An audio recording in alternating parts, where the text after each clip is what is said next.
Alors qu'en vrai, Dieu aussi veut que tu prospères aussi dans tes finances que Amen. à l'école, par exemple, tu vois. Donc, il faut déjà déconstruire cette pensée et ensuite, il faut juste aimer plus Dieu que l'argent. Parce que c'est ça qui va arriver, c'est l'amour de l'argent. Et si ton trésor, c'est la recherche de l'argent, ben, tu perdras Christ comme maître. Bonjour à tous et bienvenue chez God Revelation Talk, le podcast qui vous rappelle que votre révélation dépasse vos défis. Aujourd'hui, je ne suis pas seule, je suis accompagnée de Noah, un jeune entrepreneur chrétien qui a décidé de vous parler de l'éducation financière. Comment tu vas, Noah ? Ça va bien et toi ? Très bien. L'éducation financière, c'est ce qui va te permettre, par exemple, de mieux gérer tes finances, de comprendre la fiscalité française, par exemple, ou dans d'autres pays. Mais beaucoup de personnes, voire surtout nous les jeunes, on néglige beaucoup l'éducation financière, alors que c'est vraiment ça qui peut nous amener beaucoup plus haut, avoir beaucoup plus de revenus et ne dépendre surtout de personne. Comment tu t'es dit que tu allais te lancer justement dans ça, l'éducation financière ? Alors, Pas autre chose. pour tout te dire, avant ça, j'étais vraiment pas dans cet univers-là. J'étais vraiment que centré sur le foot. Mais c'est quand je me suis lancé dans l'entrepreneuriat, il y a un an déjà de cela, que je me suis dit qu'en fait, l'éducation financière, c'était vraiment quelque chose que tout le monde devait connaître, que tout le monde devait apprendre au quotidien et qui pouvait servir à la majorité. Et après, on va dire, une bonne expérience dans un business où j'étais avant, je me suis dit de me lancer, on va dire, en solo, Ok. faire ma propre formation et de pouvoir appliquer et apprendre aux autres, du coup, qu'est-ce que c'est l'éducation financière et comment bien l'appliquer dans notre vie au quotidien. La base centrale, c'est bien sûr l'éducation financière. Je vais avoir une formation en vidéo qui est complète, où là, j'apprends tout d'abord les 5 piliers de l'éducation financière, comment bien construire son patrimoine aussi, et avec on va dire des concepts avancés, par exemple, bien comprendre comment fonctionnent les assurances, la fiscalité, par exemple, les intérêts composés aussi. J'ai aussi créé des e-books où les e-books, c'est juste pour parler d'un point essentiel. Il va y avoir un e-book sur l'éducation financière, les 5 bases, les piliers de ton patrimoine. Il va y en avoir aussi un sur des revenus passifs, des business que tu peux créer. Et aussi un sur entreprendre avec Christ. Pour moi, je l'appelle mon chef-d'œuvre parce que j'ai commencé ce business avec Christ. Donc, c'était important que je le mette aussi en avant dans ça. Et quelle est l'importance de Christ justement dans ce projet ? Pour moi, il est très important parce que déjà, pour un chrétien, avoir une relation avec l'argent, c'est déjà assez compliqué. Et je pense que Christ doit être toujours au centre de tout ce qu'on fait dans tous les cas parce que c'est le pilier central. C'est ce qui nous permet d'avancer, c'est ce qui nous permet de continuer malgré les difficultés. Donc pour moi, c'était vraiment important de le mettre au centre à chaque fois. Souvent, les gens disent que oui, l'argent et chrétien ne va pas ensemble, que tu peux pas être chrétien et avoir énormément d'argent. Et au final, l'éducation financière, c'est aussi en fait être libre financièrement. Exact. Et donc toi, tu es en Christ. Comment tu arrives à faire ça ? En fait, il faut déjà déconstruire une pensée que le chrétien ne peut pas être riche ou ne peut pas vivre, on va dire, une vie comme ceux qui ne sont pas chrétiens ont. Il faut déjà déconstruire ça parce que je pense que trop de chrétiens pensent que pour être, on va dire, humble, il faut vivre une vie modeste où tu n'as pas trop les moyens pour vraiment vivre la gloire de Dieu. Alors qu'en vrai, Dieu aussi veut que tu prospères aussi dans tes finances qu'à l'école, par exemple, tu vois. Donc, il faut déjà déconstruire cette pensée et ensuite, il faut juste aimer plus Dieu que l'argent.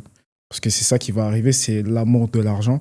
Et si ton trésor, c'est la recherche de l'argent, tu perdras Christ comme maître. Et c'est là où il y a la nuance, où il faut éviter, du coup, d'avoir en fait l'argent comme maître, alors que c'est Dieu qui doit rester ton maître à chaque fois. Quand du coup les gens prennent cette formation, comment tu leur expliques ça ? Par exemple, s'ils ne sont pas forcément chrétiens, comment tu leur dis que voilà, il ne faut pas que l'argent devienne le maître de tout ? Alors, c'est assez complexe parce que c'est vrai que dans mes formations, je ne l'indique pas trop, à part dans Entrepreneur en Christ, où là, je l'indique vraiment. Mais dans les autres formations, j'explique vraiment comment allier vraiment l'éducation financière à notre vie quotidienne. Après, il y a aussi un autre module que j'ai créé où là, c'est par rapport à du consulting, des coachings, un accompagnement que je propose, où là, vraiment, je vais pouvoir plus les aiguiller à comment mettre Christ au centre, qui reste le maître et que l'argent ne devienne pas notre maître. Et toi, comment tu as fait justement pour mettre Christ au centre ? Ça a été compliqué, je ne vais pas te le cacher. Ça a été compliqué parce que mes premières années dans l'entrepreneuriat, j'étais vraiment dans la recherche de l'argent. J'étais vraiment dans ça. Même si je suis chrétien, je prie et tout. Mais c'est compliqué parce que tu sais pas réellement ce qui est au fond de ton cœur. Je sais que dans la Bible, dans Matthieu, il est dit que là où est ton trésor sera ton cœur. Seul Dieu sait quel est véritablement ton trésor. Et moi, au début, vu que j'étais à la recherche de l'argent parce que j'en avais besoin et je pensais que j'en avais vraiment besoin, donc pour moi, je me disais pas que c'était mon trésor. Je me disais, bah, juste j'en ai besoin, donc c'est normal que je le recherche. Mais Dieu me l'a bien fait comprendre que, bah, que à ce moment-là, c'était l'argent qui était mon maître et c'était pas lui. Donc pour ça, pour que bah, je puisse prospérer plus dans mes propres affaires, il fallait déjà bah, casser ça. Casser ça. Et pour ça, bah, il m'a appris à totalement dépendre de lui, même quand j'avais rien. Ok. Et c'est la meilleure des façons pour apprendre que Dieu, c'est lui le maître de tout. Comme il dit dans la parole, l'or et l'argent lui appartiennent. Donc il est là vraiment pour t'apprendre d'abord que tu dois dépendre de lui. Ensuite, pas dépendre de l'argent parce que l'argent n'est qu'un simple outil pour accomplir son œuvre. Et c'est ça qu'il faut comprendre ensuite. Et une fois que tu l'as compris, comment tu t'es dit donc que tu allais créer une formation justement destinée quand même à lui? Une fois que je l'ai compris, c'est vraiment le Saint-Esprit qui m'a indiqué que je devais créer cette formation-là. Parce que, bah, comme je t'ai dit, j'étais dans un business avant et ça se passait très bien. J'accompagnais des personnes aussi. Bon, après, c'était plus dans l'investissement. C'était vraiment pas dans l'éducation financière. Mais c'est vraiment après où le Saint-Esprit m'a vraiment indiqué que là, je devais partir seul pour le faire avec lui et qu'il soit vraiment au centre de ce projet-là. Pour vraiment bah, pouvoir toucher, mais aussi pouvoir aider certains chrétiens qui sont dans des difficultés financières aujourd'hui. On donne tous une dîme, mais il y a beaucoup de chrétiens qui ont du mal à donner tous les dimanches, on ne va pas se le cacher. Et bah, cette formation est vraiment là pour eux, vraiment là pour les aider à aider dans l'œuvre de Dieu, mais surtout les aider au quotidien, parce que c'est ça l'objectif. Et c'est quoi ton processus justement pour créer ces formations-là? En fait, comment tu les prépares? Qu'est-ce que tu mets en place? Et surtout, dans les autres formations qui ne sont pas forcément où il y a écrit voilà, que c'est pour lui, comment tu arrives quand même à l'inclure? Dans ma formation complète en vidéo, bah, ce que je vais faire, c'est surtout dans les vidéos, je vais le dire. Ok. Je vais pas le cacher, parce qu'il ne faut pas avoir honte de Christ. Donc dans mes formations vidéo, je vais directement le dire. Dans mes e-books, là, c'est plus complexe. Ce que j'ai fait, c'est à chaque fin de page, j'ai mis un verset. Ok. Comme ça, même une personne qui est non chrétienne, elle voit quand même le verset, peut-être ça va l'intriguer, elle va ouvrir sa Bible, elle va donner sa vie à Jésus-Christ. Donc je l'ai mis comme ça. Après, dans Entreprendre avec Christ, bon, là, c'est tout le bouquin qui parle de Christ dans tous les cas. Mais dans les autres, c'est vraiment comme ça que je l'ai fait, où dans certains moments, j'essaye d'inclure Christ et il y a toujours un verset qui rappelle que Christ est au centre à chaque fois. Et surtout le logo. Franchement, le logo, il veut tout dire. Ouais, le logo veut tout dire, donc il est au centre directement. Il est très clair. Et donc, l'autre fois, on parlait de l'humilité. Qu'est-ce que tu as à nous dire sur l'humilité? Qu'est-ce que tu voudrais dire justement à ces personnes-là qui cherchent la liberté financière, mais qui ne savent pas comment s'y prendre et qui pourraient justement tout perdre s'ils ne font pas les choses de la bonne manière? La première chose que j'ai à dire, c'est un verset. L'orgueil précède la chute, l'humilité précède la gloire. Donc, pour moi, l'humilité, ça va être la caractéristique première qu'il faut avoir pour vraiment atteindre une liberté financière. L'humilité, c'est ce qui va permettre de ne pas se sentir au-dessus quand tu auras vraiment les moyens. Par exemple, quand tu touches 10 000 euros, tu peux très vite être, on va dire, avoir de l'avidité. Une certaine cupidité qui peut entrer parce que bah, tu as gagné une certaine somme. Et ça peut très vite se changer en orgueil ou en de l'arrogance. Et l'humilité, c'est ce qui va permettre de garder ton cœur à un point où tu sais que bah, tu dépends toujours de Dieu et tu ne dépends pas de cet argent-là, tu vois. Et je sais qu'aujourd'hui, il y a beaucoup de chrétiens qui ont un orgueil caché, tu vois. L'orgueil, il est très vicieux. C'est qu'il peut se cacher dans des petites choses, dans des petits aspects de toi, de ton caractère. Et c'est là où il faut faire très, très attention. Parce que même si tu penses que tu n'es pas cupide, tu n'es pas avare, mais en fait, tu as certaines choses que tu vas faire qui vont montrer que tu l'es. Et Dieu, lui, qui sonde les cœurs, il sait très bien que tu l'es. C'est là où il faut faire très attention et mettre toujours l'humilité au devant. Et toi, comment justement tu as réussi à mettre l'humilité devant? Alors, premièrement, je fais l'une des choses que Jésus faisait. Comme il le dit, il n'est pas venu pour être servi, mais pour servir. Et la première chose pour avoir l'humilité, c'est servir son prochain.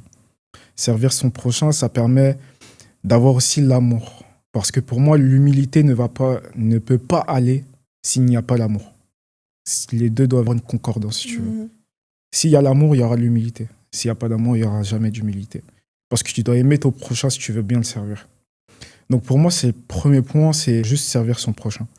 Ensuite, le deuxième point, ça serait juste de respecter le Seigneur, avoir la crainte de l'Éternel. Quand tu as la crainte de l'Éternel, ça te détourne du mal. Ça te détourne de l'orgueil, tout simplement, de l'orgueil, de l'arrogance. Ça te détourne de choses que tu aurais pu faire si tu n'avais pas Christ. Mhm. Et ensuite, tout simplement l'amour. C'est l'amour qui te permet d'être humble au quotidien, d'être reconnaissant et d'être tout le temps dépendant de celui qui a tout fait dans notre vie. C'est beau et c'est important. Mm. Parce que c'est vrai qu'en général, surtout maintenant, on se dit oui, on va faire de l'argent, on va faire de l'argent, je veux de l'argent, je veux de l'argent. Mais tu penses justement qu'à l'argent que tu veux, Exact. que ça soit du coup légal ou illégal, que tu le fasses bien ou mal, que tu blesses des gens ou pas, que tu mentes, que tu voles. Dans tous les cas, tu auras ton argent.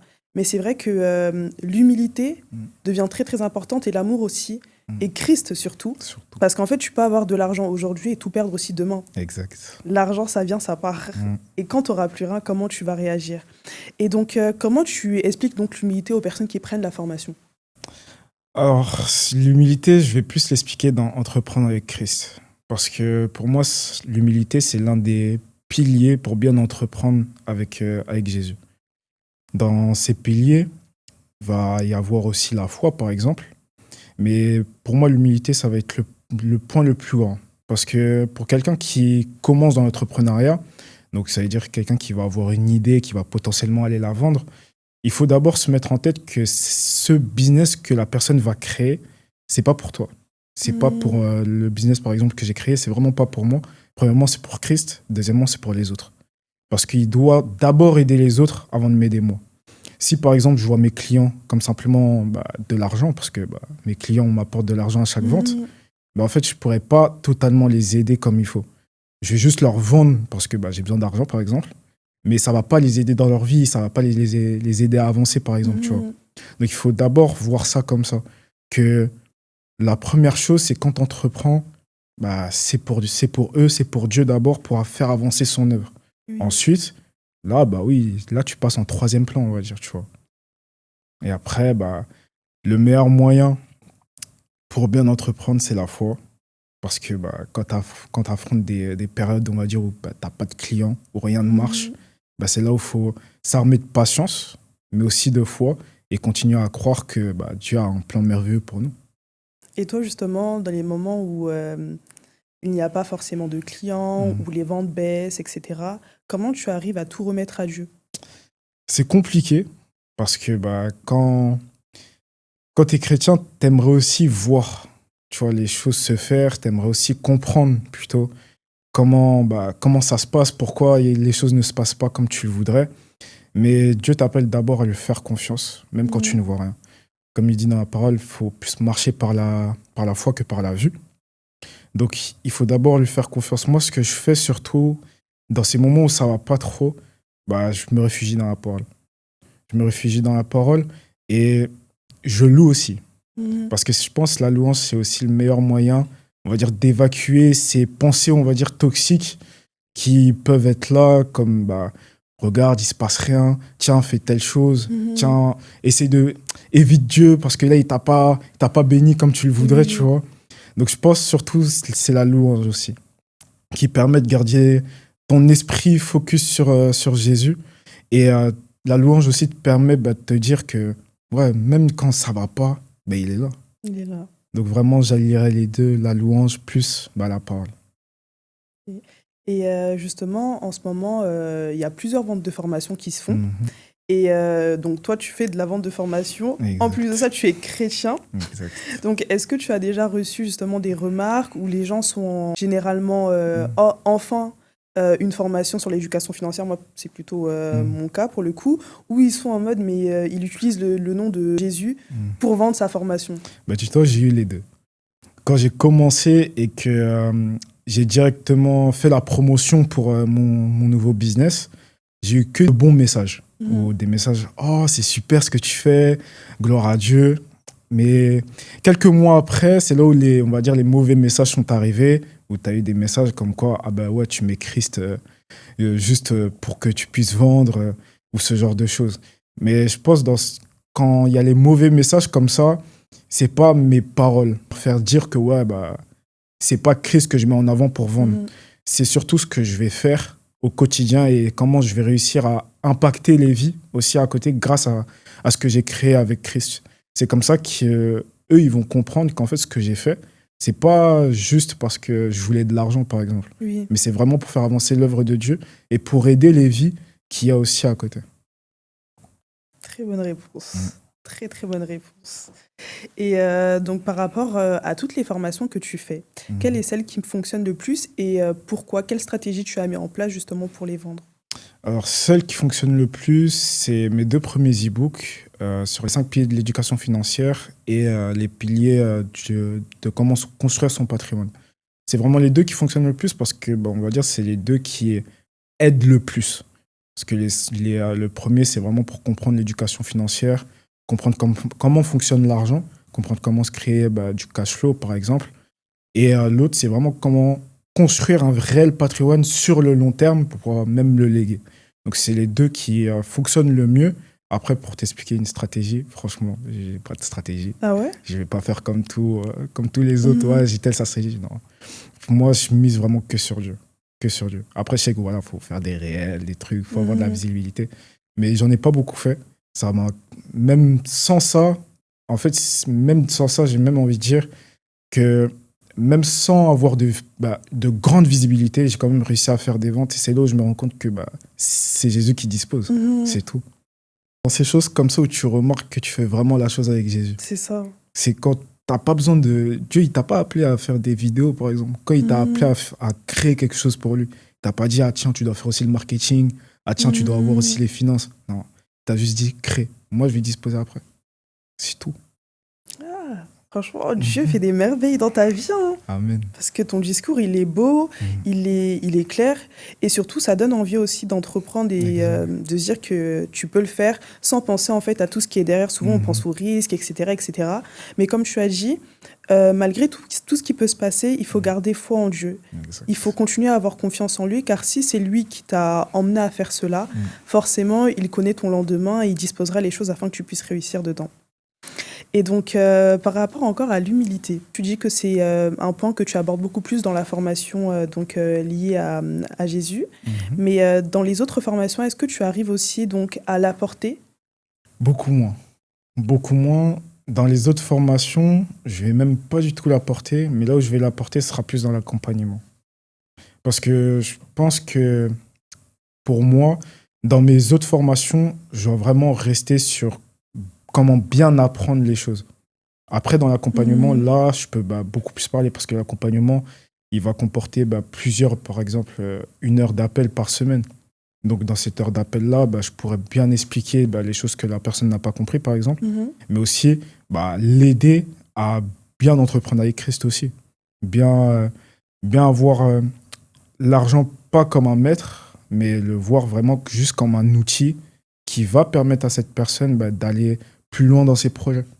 Et en général, tes clients, ils comprennent justement ce point-là? En général, ça va.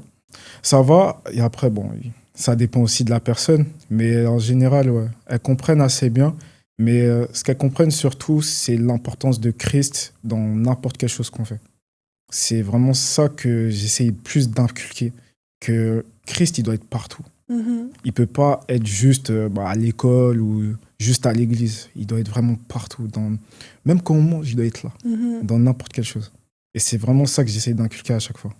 Ce que j'aime bien dans ta formation, c'est qu'au final, on comprend que c'est une formation sur l'éducation financière, mais Christ prend vraiment le dessus sur même la formation. C'est-à-dire qu'il est au centre, mais il est aussi beaucoup plus...